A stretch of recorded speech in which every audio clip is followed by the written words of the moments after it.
ফুটন্ত গরম পানিতে ডিম দিয়ে সম্পূর্ণ নতুন এবং একেবারে অবাক করা একটা নাস্তার রেসিপি। হ্যালো এভরিওয়ান, আসসালামু আলাইকুম। আজকে আমি আপনাদেরকে ফুটন্ত গরম পানিতে ডিম দিয়ে খুবই মজার একটি নাস্তার রেসিপি করে দেখাবো। এই নাস্তাটা তৈরি করতে না লাগবে বেশি সময়, না লাগবে বেশি উপকরণ।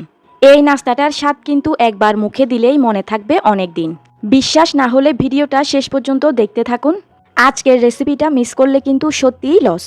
তো নাস্তাটা তৈরি করার জন্য প্রথমেই এখানে আমি একটা মিক্সিং বোলের মধ্যে নিয়ে নিচ্ছি মেজারমেন্ট কাপের 1 কাপ পরিমাণ আটা। তবে আপনারা এখানে আটার পরিবর্তে ময়দাটাও নিতে পারবেন। এখন 1 কাপ পরিমাণ আটার সঙ্গে আমি দিয়ে দিচ্ছি হাফ চা চামচ পরিমাণ লবণ। এখন দিয়ে দিচ্ছি হাফ চা চামচ পরিমাণ বেকিং সোডা। তবে এই বেকিং সোডাটা হাতের কাছে না থাকলে না দিলেও চলবে। এবারে দিয়ে দিচ্ছি 1 টেবিল চামচ পরিমাণ সয়াবিন তেল। এবারে সবকিছুকে হাতের সাহায্যে খুব ভালো করে মেখে নিব। মেখে নেওয়া হয়ে গেলে এবারে আমি অল্প অল্প করে নর্মাল টেম্পারেচারের থাকা পানি দিয়ে আটার ডোটাকে তৈরি করে নিব। আমরা নর্মাল যেভাবে রুটি পরোটার জন্য ডো তৈরি করি এই ডোটাকেও ঠিক সেভাবে তৈরি করে নিতে হবে। অর্থাৎ ডোটা যেন খুব বেশি নরম বা খুব বেশি শক্ত না হয়ে যায় সে ব্যাপারে খেয়াল রাখতে হবে। তো দেখতেই পাচ্ছেন এখন কিন্তু আমি অল্প অল্প করে পানি মিশিয়ে আটার ডোটাকে তৈরি করে নিয়েছি। এবারে আমি এই ডোটাকে একটা ঢাকনা দিয়ে ঢেকে রেস্টে রেখে দিব 15 মিনিটের জন্য।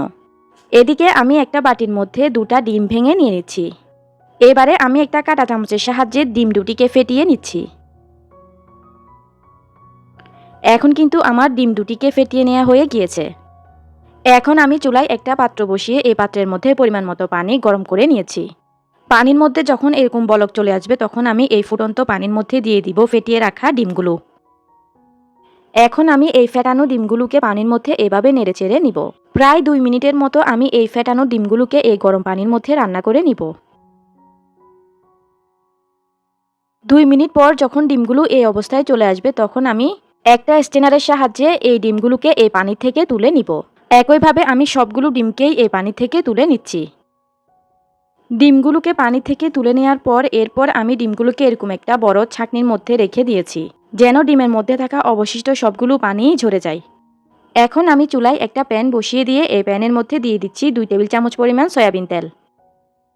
তেলটা গরম হয়ে এলে এবার এই তেলের মধ্যে আমি দিয়ে দিব মেজারমেন্ট কাপের 1 কাপ পরিমাণ পেঁয়াজ কুচি। পেঁয়াজ কুচিগুলোকে একটু নেড়েচেড়ে ভেজে নিব। পেঁয়াজ কুচিগুলোকে নেড়েচেড়ে ভেজে নেওয়ার পর এখন আমি দিয়ে দিব 2টি কাঁচামরিচ কুচি। দিয়ে দিব হাফ চা চামচ পরিমাণ মরিচের গুঁড়া। দিয়ে দিব হাফ চা চামচ পরিমাণ ধনিয়ার গুঁড়া। দিয়ে দিব হাফ চা চামচ বা স্বাদ অনুযায়ী লবণ। এখন দিয়ে দিব হাফ চা চামচ পরিমাণ হলুদের গুঁড়া। এবারে চুলার আঁচটাকে মিডিয়াম টু লো হিটে রেখে এই সব কিছুকে একটু নেড়েচেড়ে ভেজে নিব। এই পর্যায়ে চুলাটা বাড়ানো থাকলে কিন্তু মশলাগুলো পুড়ে যাবে। এবারে দিয়ে দিচ্ছি মেজারমেন্ট কাপের 1/3 কাপ পরিমাণ ক্যাপসিকাম কুচি। তবে এই ক্যাপসিকাম কুচিটা হাতের কাছে না থাকলে না দিলেও চলবে। এখন দিয়ে দিব আগে থেকে পানি ঝরিয়ে রাখা ডিমের ঝুড়িগুলো। এবারে দিয়ে দিব স্বাদ বাড়ানোর জন্য 1 প্যাকেট ম্যাজিক মশলা। এবারে সবার শেষে দিয়ে দিব 1 টেবিল চামচ পরিমাণ টমেটো সস। এবারে সবকিছুকে ভালোভাবে নেড়েচেড়ে মিডিয়াম টু লো আঁচে 3 মিনিটের মতো ভেজে নিতে হবে। তো 3 মিনিট পর কিন্তু এখন আমার এই ডিমের পুরটা ভেজে নেওয়া হয়ে গিয়েছে। এবারে এই ডিমের পুরটাকে আমি প্যান থেকে তুলে একটা বাটিতে নিয়ে নিচ্ছি। তো দেখতেই পাচ্ছেন এখন কিন্তু আমি ডিমের পুরটাকে বাটিতে উঠিয়ে নিয়েছি।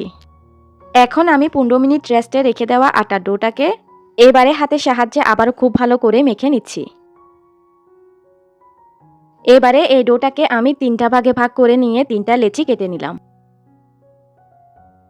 এবারে এখান থেকে একটি লেচি নিয়ে আমি পিঁড়ির মধ্যে সামান্য আটা ছিটিয়ে দিয়ে একটা রুটি বেলে নিব। এই রুটিটা কিন্তু বেশি মোটাও হবে না আবার বেশি পাতলাও হবে না, অর্থাৎ মাঝামাঝি পুরুত্ব রেখেই এই রুটিটাকে বেলে নিতে হবে।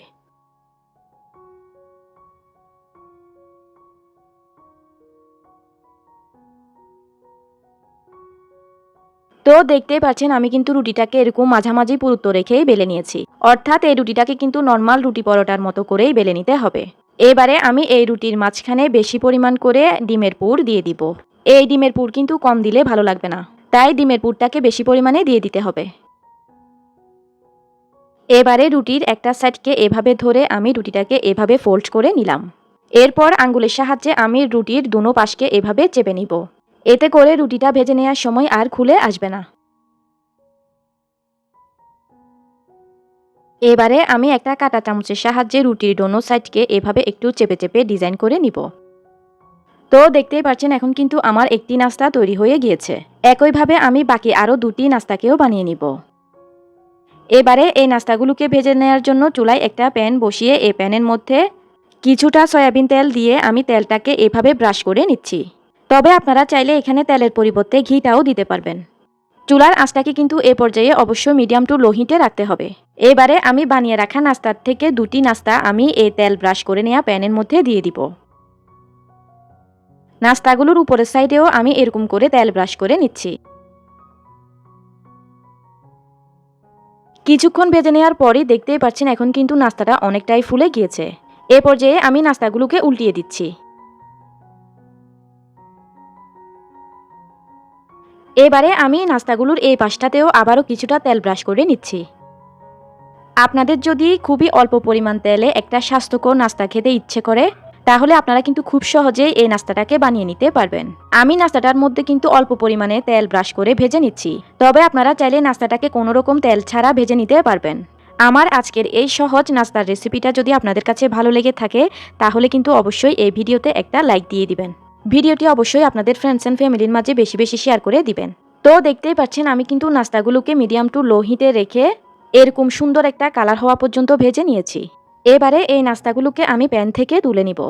তৈরি হয়ে গেল দারুণ স্বাদের এবং স্বাস্থ্যকর ডিম পরোটার রেসিপি। অল্প তেলে ভাজা এই ডিম পরোটাটা কিন্তু খেতে ভীষণ মজা আর ভীষণ স্বাস্থ্যকর। আপনারা এই ডিম পরোটাটা একবার বাসায় না বানালে বুঝতেই পারবেন না যে এই পরোটাটা খেতে ঠিক কতটা মজার। বিকেলের নাস্তা কিংবা টিফিন যে কোনো কিছুর জন্যই এই নাস্তাটা একেবারে পারফেক্ট। ভিউয়ার্স, আমি আশা করছি আমার আজকের এই সহজ নাস্তার রেসিপি আপনাদের সবার কাছে বেশ ভালো লেগেছে। এতক্ষণ সঙ্গে থাকার জন্য সবাইকে অসংখ্য ধন্যবাদ জানিয়ে আমি তাহলে আজকের মতো এখানেই বিদায় নিয়ে নিচ্ছি। আল্লাহ হাফেজ।